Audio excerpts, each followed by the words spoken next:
بسم اللہ الرحمن الرحیم۔ اپنا اسلامک اسٹوڈیو میں خوش آمدید ناظرین۔ ایک بادشاہ نے خواب دیکھا کہ اس کے سارے دانت ٹوٹ کر گر پڑے ہیں۔ بادشاہ ایک مفسر کو بلوا کر اسے اپنا خواب سنایا۔ مفسر نے بادشاہ سے کہا، بادشاہ سلامت، اس کی تعبیر یہ بنتی ہے کہ آپ کے سارے گھر والے آپ کے سامنے مریں گے۔ بادشاہ کو بہت غصہ آیا، اس نے مفسر کو قتل کر دیا۔ ایک اور مفسر کو بلوایا گیا، بادشاہ نے اس کو اپنا خواب سنایا۔ مفسر نے کہا، بادشاہ سلامت، آپ کو مبارک ہو، خواب کی تعبیر یہ بنتی ہے کہ آپ ماشاءاللہ اپنے گھر والوں میں سے سب سے لمبی عمر پائیں گے۔ بادشاہ نے خوش ہو کر مفسر کو انعام و اکرام دے کر رخصت کیا۔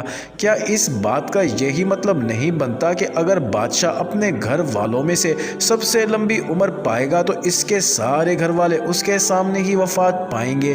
جی، مطلب تو یہی بنتا ہے، مگر بات میں اور الفاظ میں فرق ہے۔